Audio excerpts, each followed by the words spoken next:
अन्नपूर्णा देवीची कहाणी. काशीनगरातील गोष्ट. तेथे धनंजय नावाचा एक ब्राह्मण राहत होता. त्याच्या पत्नीचे नाव सुलक्षणा. तिची पतीवर श्रद्धा होती.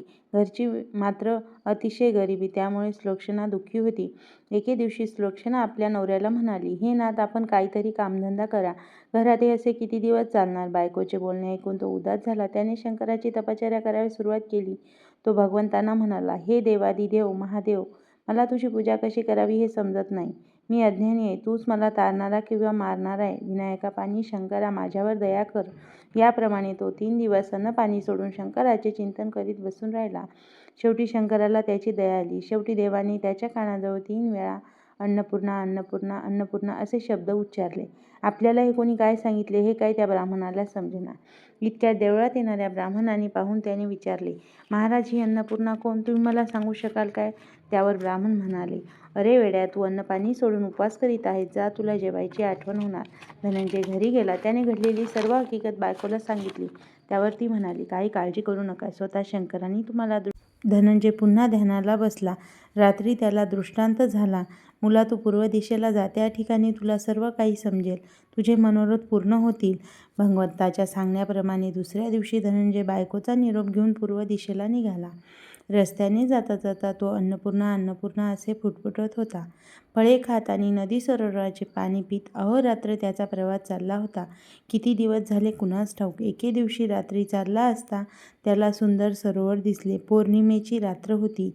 त्या सरोवराकाठी हजारो अप्सरा बसल्या होत्या. त्यातील एक कहाणी सांगत बाकीच्या अन्नपूर्णा अन्नपूर्णा अशा फुटफुटत होत्या. तो अप्सराजवळ जाऊन म्हणाला, "आपण कोण आहात? देवकन्या की नागकन्या ते मला माहिती नाही.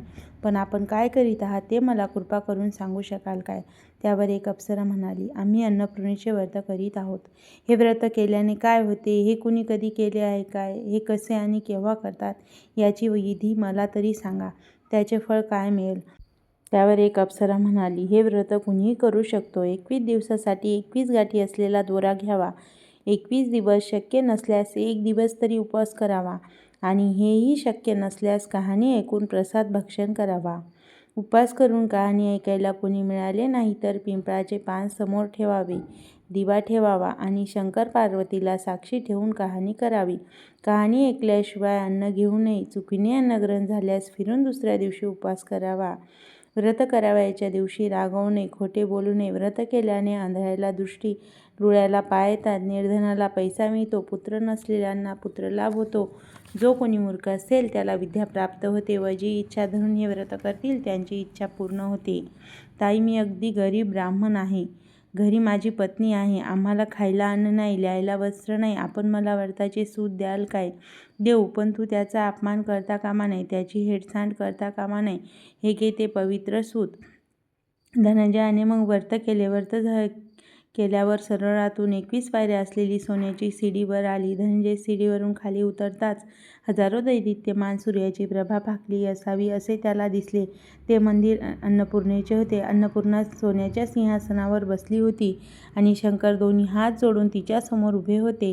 किन्नरी देवीवर छत्रछाया डाळीत होत्या. यस्त्र स्त्रिया सहस्त्र पहारा करीत होत्या. हे पाहून आश्चर्यचकित झालेला धनंजय पुढे आला आणि त्याने माता अन्नपूर्णेचे पाय धरले. "माते, तू सर्वज्ञ आहे. तुला सर्व काही दिसते, सर्व काही समजते. मी पामर तुला काय सांगणार?" त्यावर देवी म्हणाली, "बाळा, उठ. मला सर्व काही समजले. तू सुखी होशील. मी तुझ्यावर प्रसन्न झाले. सारे जन तुझी वाहवा करेल. तुला काही कमी पडणार नाही. तुला माझा आशीर्वाद आहे." देवीने आपला वरदहस्त धनंजयाच्या डोक्यावर ठेवला. त्याबरोबर विद्यादेवी त्याच्या जिभेवर नाचू लागली. त्याला अत्यानंद झाला. त्यानेच त्याला मोर्चा आले. शुद्धीवर येऊन पाहतो तो आपण काशीविश्वराच्या मंदिरात आहोत. तेथून तो घरी गेला आणि घडलेली हकीकत आपल्या बायकोला सांगितली. अन्नपूर्णेच्या कृपेने धनंजयाचे घर संपत्तीने भरू लागले. दारिद्र्य दूर पळाले. दुःख नाहीसे झाले.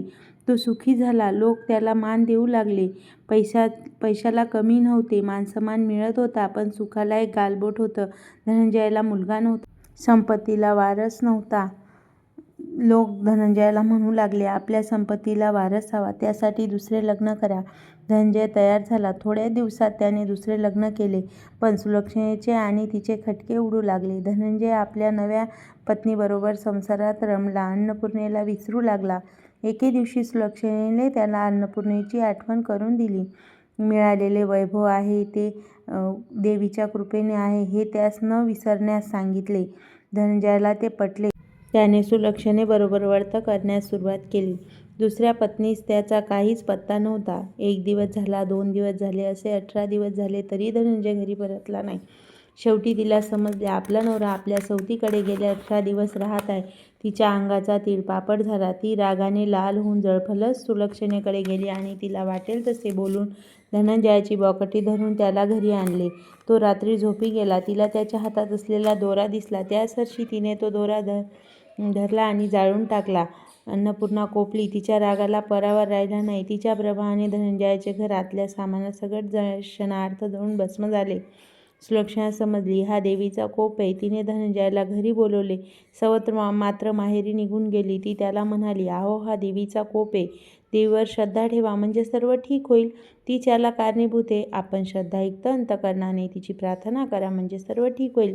परत धनंजय त्या सरळ काठी गेला. त्याने तेथे व्रताचरण केले. पहिल्याप्रमाणे सीडीवर आली.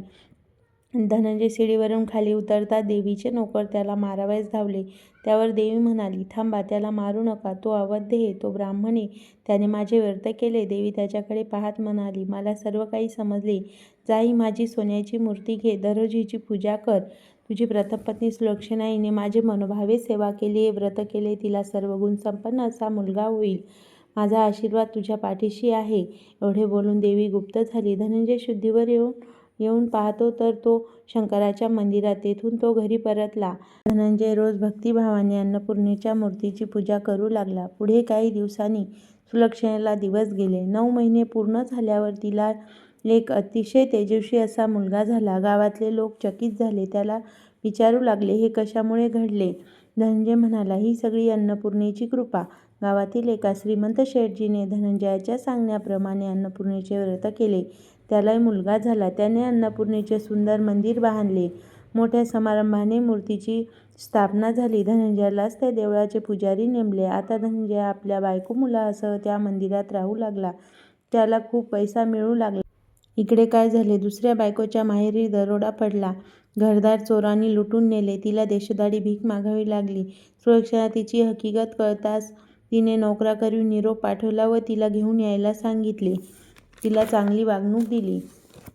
देवीच्या कृपेने धनंजय, सुलक्षणा आणि त्यांचा मुलगा यांना सुख आणि मानमान्यता मिळाली. ती जशी सुखी झाली तसेच सुख तुम्हा आम्हांना मिळो.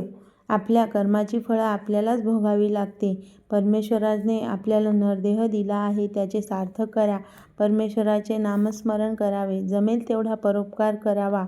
त्याने ज्या स्थितीत आपल्याला ठेवले आहे त्या स्थितीत सुखासमाधानाने राहावे. परमेश्वराच्या भक्तीने जन्ममृत्यूच्या फेऱ्यातून सुटका होते. अखंड श्वासात सुखाचा ठेवा प्राप्त होतो.